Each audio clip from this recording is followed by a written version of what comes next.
What does it take for a person to vanish without a trace? A sudden disappearance in the dead of night? A misstep on a lonely road? Or something much darker, something that hides in plain sight, waiting for its chance to erase someone from history entirely? In the quiet corners of Pennsylvania's rural landscape, where winding dirt roads cut through endless fields and small towns move at their own unhurried pace, there once lived a woman named Mary Bach. She wasn't famous. She wasn't powerful. But what happened to her would ripple through the community for decades. And even now, over a century later, it remains one of the region's most haunting mysteries. This is the story of Mary Bach, a woman whose death or murder, depending on who you ask, left behind a trail of fear, confusion, and unanswered questions. It's a story that begins in the calm of a small American town, but ends in a scene so chilling it still lingers in whispered local legends today. The year was 1909. At that time, life in rural Pennsylvania was simple but unforgiving. People rose with the sun, worked the land, and trusted their neighbors because they had to. Communities were tight-knit. Secrets didn't stay hidden for long. And yet, somehow, Mary Bach's fate slipped through everyone's fingers. According to early accounts, Mary was last seen near her home in Leithsville, a small community just outside Hellertown. She was a familiar face, hard-working, reserved, perhaps even lonely, but certainly not someone who made enemies. So when her body was discovered days later, lifeless and broken in a shallow ravine behind her property, the shock spread like wildfire. Was it an accident? Was it something more sinister? Local authorities were quick to form their theories, but as the details began to surface, the story took a darker turn. Witnesses spoke of strange noises that night. Others recalled seeing a shadowy figure near Mary's property, someone who didn't belong. And then there were the whispers that her death wasn't just tragic, but deliberate. But was this really what happened? In time, the story of Mary Bach faded from the headlines, reduced to a grim footnote in local history books. Yet those who have revisited the case, investigators, historians, even amateur sleuths, all agree on one thing: something about it never felt right. Before her name became tied to tragedy, Mary Bach was known simply as Miss Mary, a quiet, unassuming woman who lived a modest life on the edge of town. She was 68 years old in 1909, a lifetime spent in the same familiar stretch of Pennsylvania countryside. Her home, a small wooden farmhouse surrounded by fruit trees and a vegetable garden, was the kind of place that reflected her character: simple, orderly, and built from years of quiet perseverance. Mary was born in 1841, long before electricity or paved roads reached most of the region. Her childhood was one of hard work and faith. She came from a family of German descent, one of the many who had settled in Lehigh County, bringing with them their customs, their language, and their devotion to community. Those who knew Mary often said she carried those same values well into her old age. Mary wasn't the type to gossip. One neighbor once recalled in an old newspaper clipping. She kept to herself, but she was kind. If you needed something, a bit of sugar, or help with the laundry, she'd never say no. By all accounts, Mary lived a simple but dignified life. She had never married, which was uncommon for women of her time, and that often made her a subject of quiet speculation among locals. Some called her independent, a woman who preferred her own company to that of a husband. Others, more judgmental, whispered that loneliness had followed her all her life. But perhaps, like many women of her generation, Mary had simply learned to survive on her own terms. She tended her small farm, sold eggs and vegetables to neighbors, and was known to walk into town every Sunday for church. Despite her age, she remained active, her hands always busy with work. People would see her carrying baskets from the market or patching the wooden fence outside her home. Yet beneath that steady routine, There were hints of hardship. Friends remembered that Mary had grown more cautious in her later years. She didn't like strangers. Another neighbor once told a reporter, said there were too many drifters passing through. It was true. Around the turn of the century, the Lehigh Valley saw a growing number of itinerant workers moving between towns, looking for farm or railroad labor. For a woman living alone, it must have been unsettling. Some believed she had reason to be wary, that she'd once chased off a man who came to her door after dark, asking for food. Still, Mary never let fear rule her life. Those who knew her said she had a strong will, a stubborn sense of self-reliance that came from decades of fending for herself. Mary was tough, said one local historian. She wasn't rich, but she was proud. She didn't take charity, and she didn't trust easily. And perhaps that independence, that quiet strength, was what made her sudden death so chilling, because, by all appearances, Mary Batch was the least likely victim of foul play. She didn't mingle much, didn't have enemies, and her life was as predictable as the sunrise. The people of Leithsville saw her almost daily, walking the same paths, tending the same land. So when she vanished, it was impossible to believe that someone could harm her without anyone noticing. Was it possible that her solitude, the very thing that defined her, also left her vulnerable? In small towns, routine can be both a comfort and a curse. It tells people where you'll be, what time you'll pass the gate, when you'll blow out your lamp for the night. And if someone wanted to do you harm, that predictability could become the perfect opportunity. Whatever the truth was, Mary's quiet existence, the one she had spent nearly 7 decades building, was about to be shattered in a way no one could have foreseen, because soon the woman known for her kindness, her independence, and her simple, steadfast life would be found dead in a place no one expected. And from that moment on, the question that haunted everyone in Leithsville was no longer who was Mary Batch, but rather who could have done this to her. So tonight, we're going to dig deeper. We'll walk the same narrow paths she once did, uncover the theories, the suspects, and the haunting possibilities that still echo more than a century later. Because sometimes the most ordinary lives hide the darkest secrets. It was October 21st, 1909, a Thursday evening that began like any other in the quiet town of Leithsville, Pennsylvania. Autumn had settled in, and a crisp chill lingered in the air. The leaves had turned to shades of amber and rust, blanketing the winding roads that led past Mary Batch's small home. Inside, a thin wisp of smoke curled from her chimney, a sign that supper was cooking on the stove. Nothing seemed out of the ordinary. Mary had spent the day tending to her chores, feeding her hens, gathering firewood, and preparing preserves for the coming winter. Neighbors who saw her earlier recalled that she seemed well, perhaps a little tired, but in good spirits. To them, it was just another day in a long, uneventful life. But as the sun dipped below the hills and the first shadows of night crept across the valley, something changed.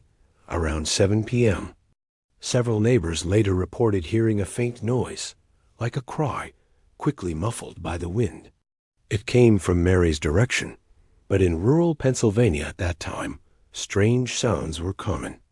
Dogs barked, owls hooted, and the wind often played tricks on the ears. Most dismissed it, and yet, as one neighbor would later recall, there was something about that sound, something sharp, like someone calling out, and then nothing. No one went to check. Inside her small wooden house, Mary was likely preparing for bed. Her oil lamp would have cast a dim, flickering glow across the single room. She lived alone, so the smallest sound, the creak of a floorboard or the rustle of the wind outside, would have been enough to catch her attention. At some point that night, someone approached her door.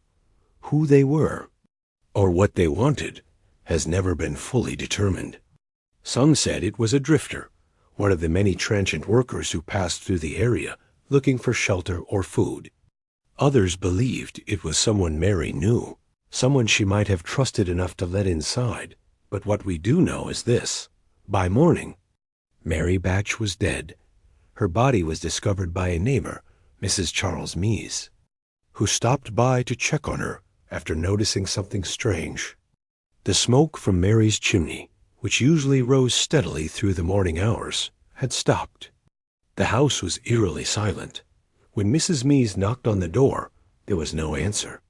She peered through the small kitchen window and saw something that made her stomach drop.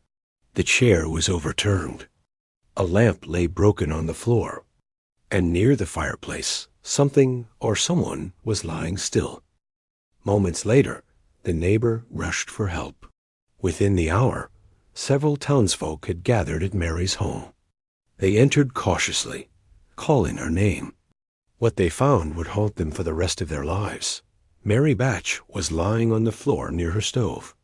Her head bore the marks of a violent blow, one delivered with enough force to crush bone. Nearby, a blood-stained club lay on the ground.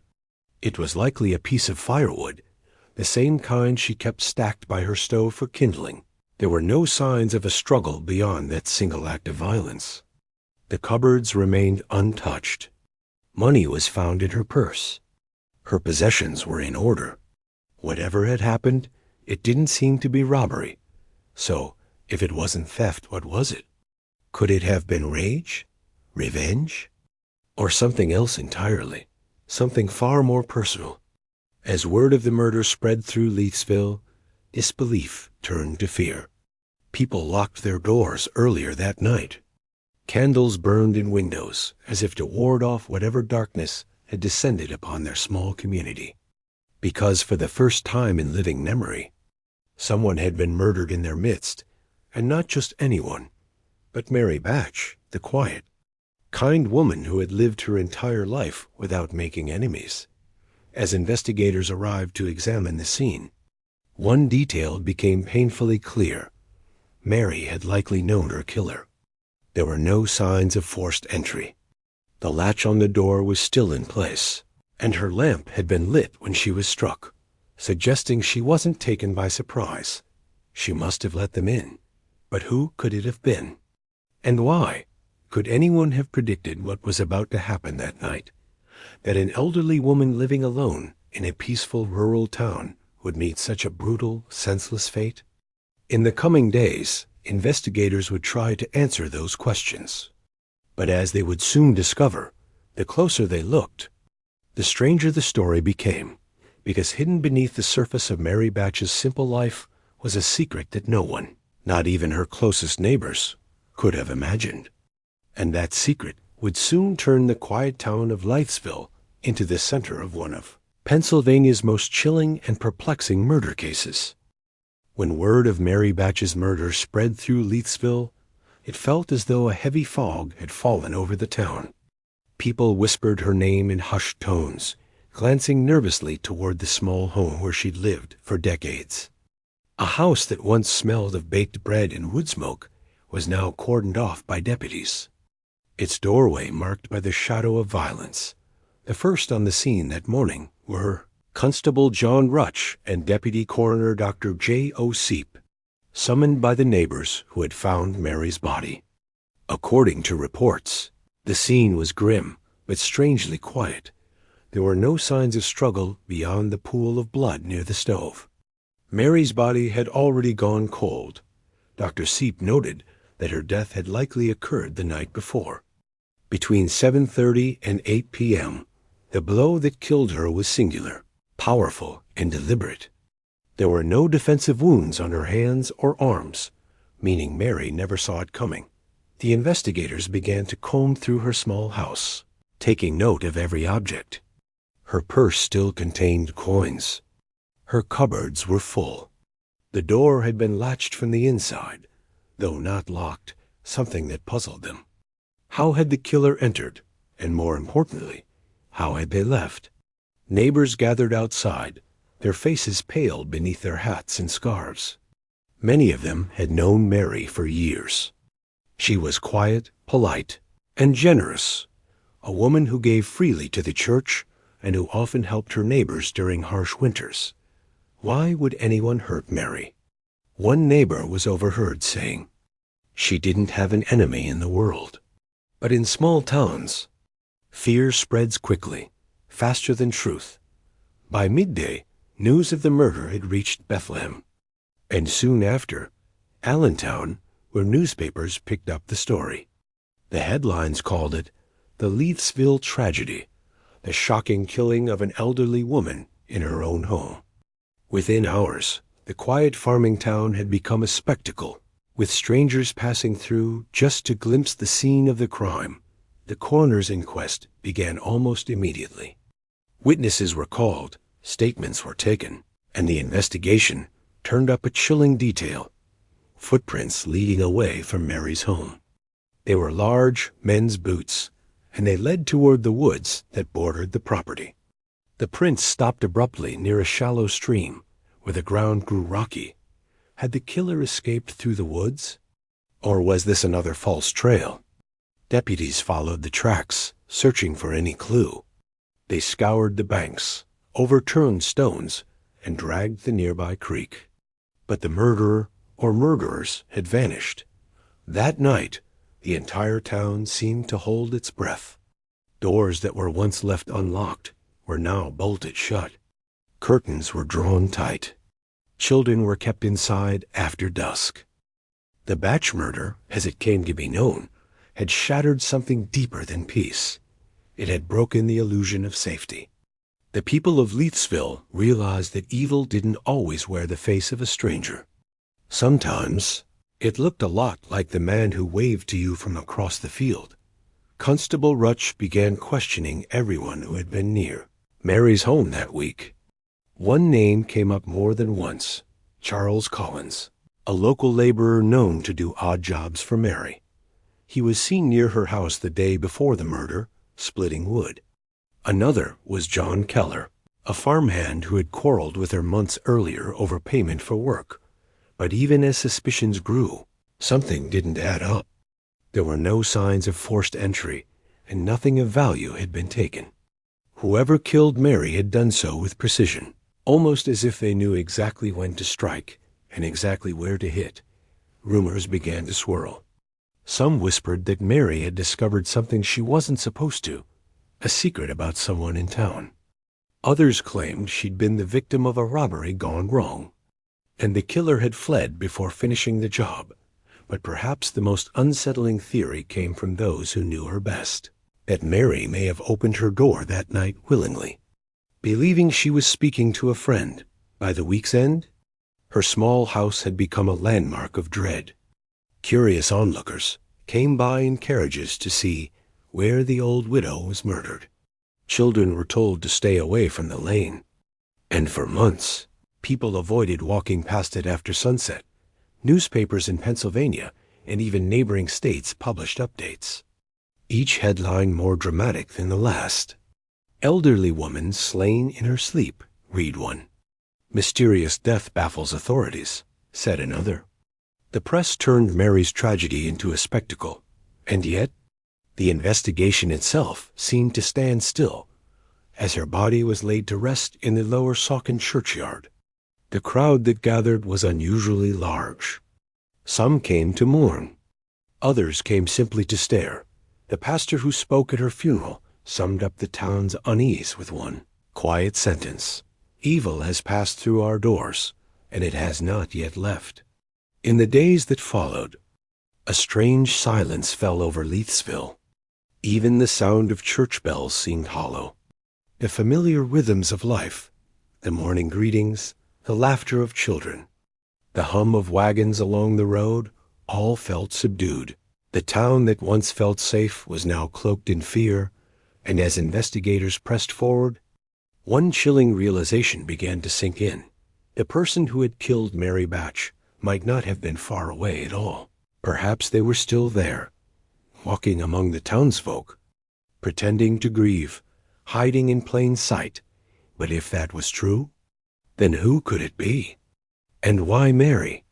Those questions would guide investigators into one of the strangest and most haunting criminal investigations Pennsylvania had ever seen. In the days following Mary Batch's murder, Leithsville transformed from a sleepy Pennsylvania hamlet into a tense, watchful community. Deputies patrolled the dirt roads, dogs barked at shadows, and gossip spread faster than the official reports ever could. The investigation began immediately, though in 1902, police procedure was far from what we know today. There were no fingerprint databases, no DNA analysis, and no advanced forensic science to lean on. What they had instead were footprints, intuition, and rumor. Constable John Rutch and Deputy Coroner Dr. Seep led the initial inquiry. Their first step was to trace the large boot prints found near Mary's home. Impressions, leading from the back door toward the creek. The prints were distinct, heavy, and deep, likely belonging to a man of considerable size. But as the trail reached the stony edge of the stream, it disappeared entirely. No further tracks were found on the opposite bank. It was as if the killer had simply vanished into the dark Pennsylvania woods. Word soon reached the authorities that Mary had been seen the day before her death speaking with Charles Collins, a local farmhand who often did chores for her. Charles was known around town as a capable worker, but also as a man with a temper. He was the first person brought in for questioning. When interrogated, Charles appeared nervous but cooperative. He admitted that he had split wood for Mary that afternoon, but insisted that he had left before sunset and had nothing to do with the murder. Several neighbors claimed to have seen him walking toward his home around that time. His boots, however, were of particular interest. They were large, roughly matching the prints near Mary's house. But when the investigators pressed further, they realized something strange. The heel pattern on Charles's boots didn't match perfectly. The spacing was slightly off, as though the prints near Mary's house had come from an older, worn-out pair. Could he have borrowed someone else's boots? One deputy asked. Or was someone trying to make it look like he'd been there? Without solid evidence, they couldn't hold him. Charles was released, though his reputation in town was forever tarnished. From that day forward, people watched him differently, as if guilt could somehow cling to a man even when the law had let him go. The next suspect came unexpectedly. A peddler by the name of Henry Rice had been traveling through Leithsville around the time of the murder, selling kitchenware door to door. He was described as middle-aged, quiet, and rough around the edges, a stranger in a place that didn't welcome strangers easily. According to some locals, Henry had knocked on Mary's door earlier that week, trying to sell her a new set of pans. She declined. Days later, when the murder took place, Henry was gone. He had moved on to another county.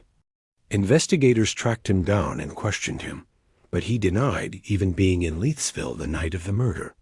His alibi, staying overnight at a farmhouse miles away, was supported by 2 witnesses. Still, rumors persisted that a traveling salesman had been responsible for Mary's death. As more theories emerged, the investigation took an unsettling turn. The coroner's inquest revealed that Mary's skull had been fractured by a single, clean blow, possibly from a blunt tool such as a hammer or an iron bar. Yet none of those items were missing from her home. Whatever weapon had been used, the killer had taken it with them. To many, this suggested premeditation. The murder wasn't an act of rage. It was planned. Then came another piece of information that deepened the mystery. A neighbor named Mrs. Susan Miller, who lived just a few hundred yards from Mary's house, recalled seeing a light flickering in Mary's kitchen window around 8 p.m., followed by a brief shadow moving past the curtain. She assumed it was Mary stoking her stove, but later realized it might have been someone else inside her home. The sheriff's department questioned Mrs. Miller multiple times, hoping for more detail, but her story never changed. "I saw a shape," she said softly. "Tall, maybe a man. But I can't be sure." That vague recollection was the last eyewitness account anyone had. Still, whispers persisted that Mary's death might have been connected to money.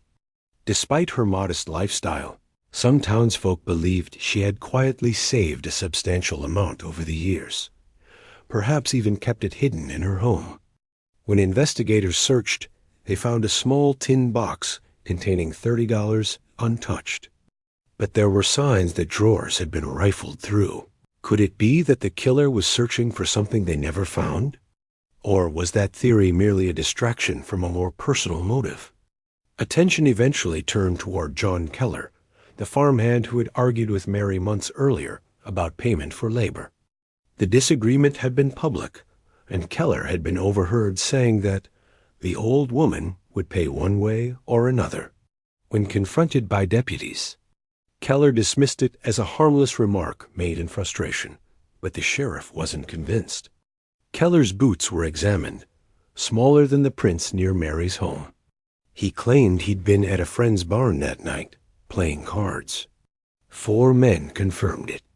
Reluctantly, he was cleared. As the weeks dragged on, frustration grew. Every lead seemed to collapse under the weight of doubt. The papers began to mock the investigation, calling it a Keystone farce. Reporters suggested the killer might have been someone within the town itself, someone the police were too afraid to accuse. Privately, Constable Rutch began to wonder the same thing. He re-examined Mary's relationships, looking for cracks in the image of a kind, church-going woman. But nothing surfaced.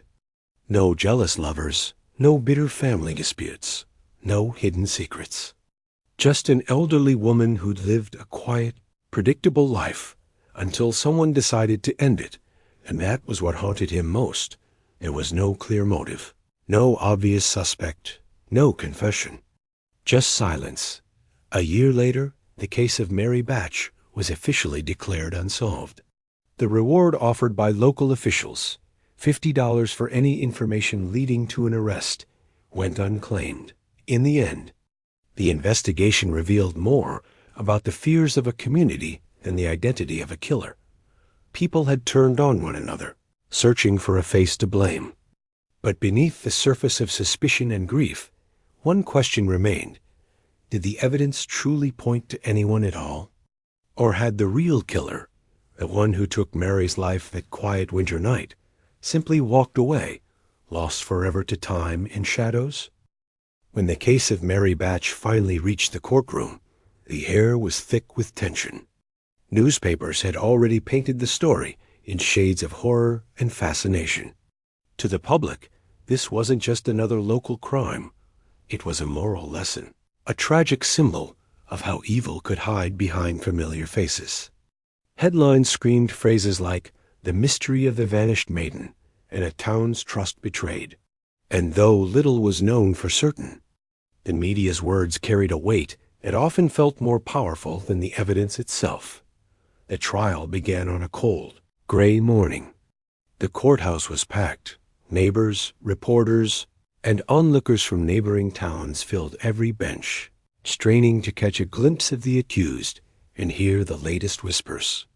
Some came out of curiosity, others out of outrage, and some, perhaps, out of guilt. After all, this was a community that once prided itself on being safe and close-knit.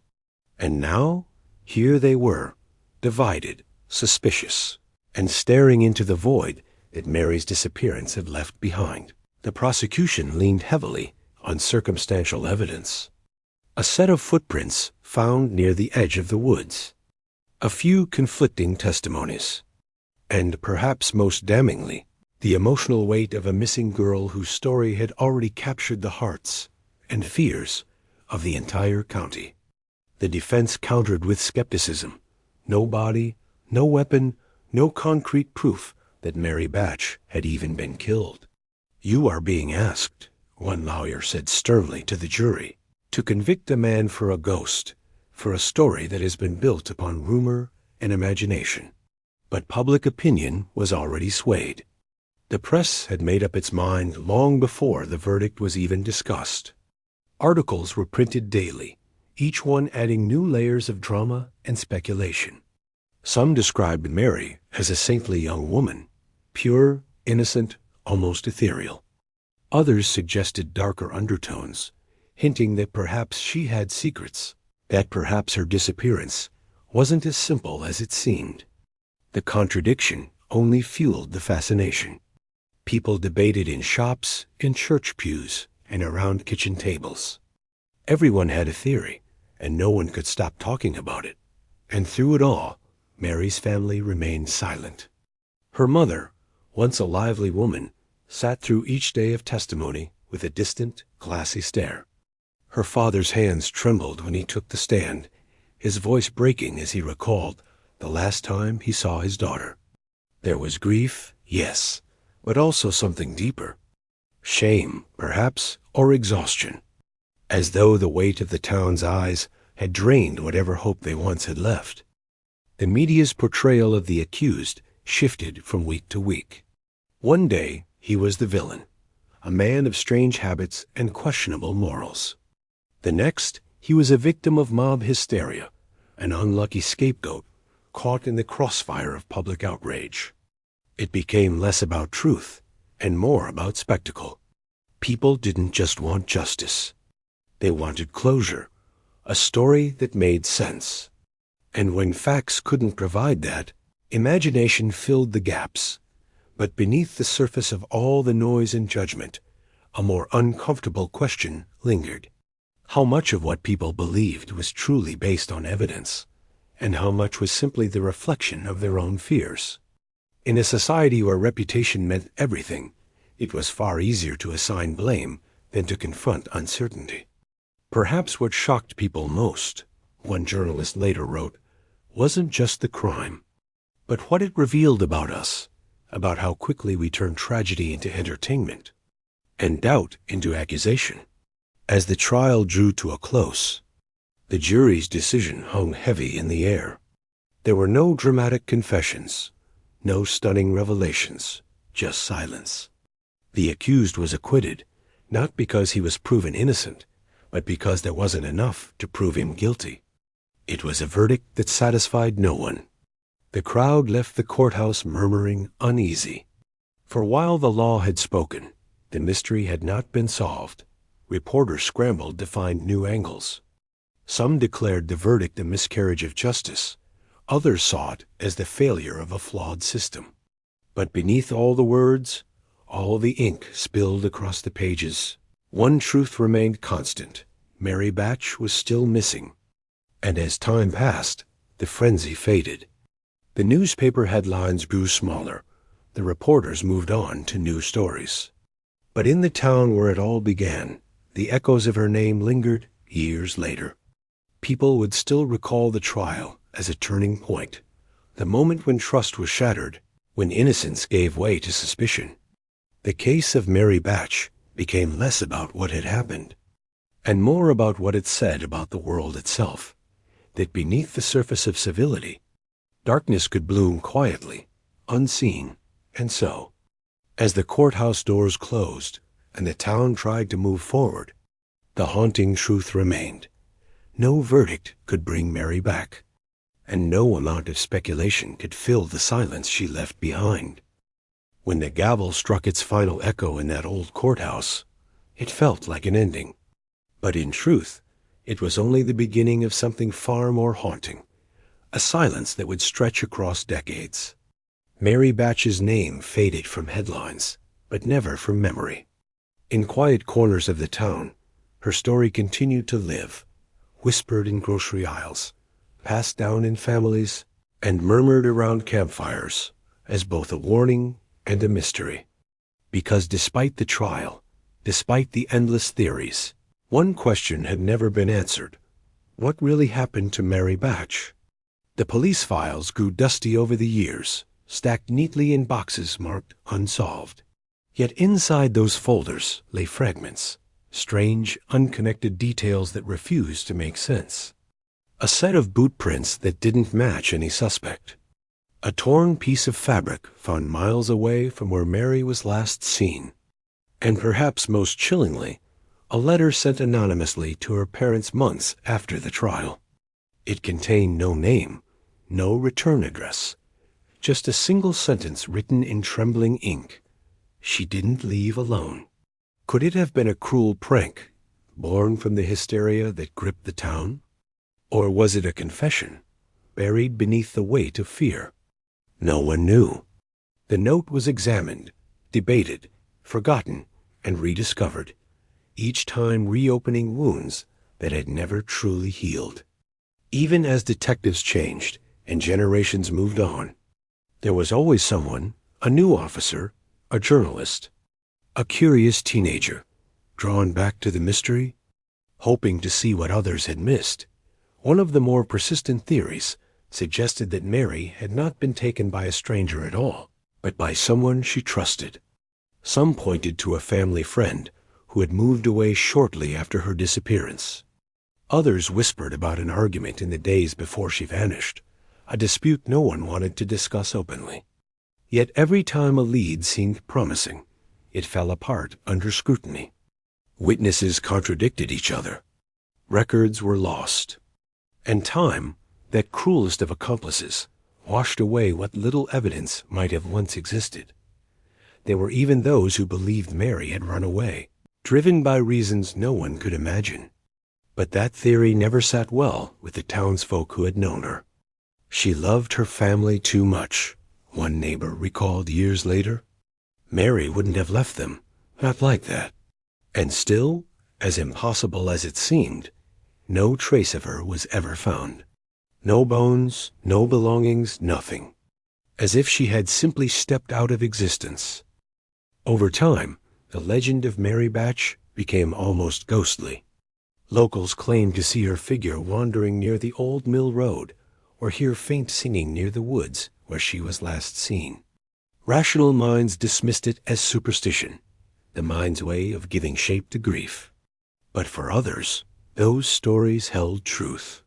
Because in a town that once prided itself on knowing everyone, the idea that someone could simply disappear without a trace was too much to bear. As decades passed, the world changed. New crimes, new tragedies, and new mysteries replaced the old ones. Yet Mary's case remained different, not because of its brutality, but because of its emptiness. There was no resolution, no closure, just a blank space where a young girl's life should have continued. And in that void, imagination took root. Some modern investigators have revisited the case, using new forensic tools and digital databases. They've traced descendants, compared DNA, analyzed handwriting samples, but nothing definitive has ever emerged. Every path seems to loop back into the same fog of uncertainty. It's as though the truth itself refuses to be found. But maybe that's what makes this story endure. Not every mystery is meant to be solved. Some linger like shadows, reminders of how fragile human understanding can be. When we lose someone without answers, we don't just lose them physically. We lose part of our belief in order, in reason. The case of Mary Batch reminds us of that sometimes even the most careful investigations can end with silence, and so the town continues to live under her name's quiet echo. The woods still stand where she vanished, older now, but just as still. The homes have changed, the people too, but every so often, someone will mention her at a dinner table, in a school lesson, in the hushed tones of local folklore. And for a moment, it feels like she's there again, the girl whose story never found an ending, perhaps. Somewhere out there, the truth does exist, buried beneath time, lost in an unmarked grave, or locked away in someone's conscience. But for now, it remains hidden, as though the world itself has chosen to keep her secret. And so, decades later, the truth remains just out of reach, hovering in that space between memory and myth, where stories like Mary Batch's are never truly forgotten, only left unfinished. Thank you for joining me in exploring this haunting case. Have you heard of Mary Batch before, or do you have your own thoughts about what might have happened? I'd love to hear your perspective in the comments below. If you found this story compelling, consider subscribing for more quiet, haunting investigations into forgotten crimes, stories that time tried to bury, but that still deserved to be told.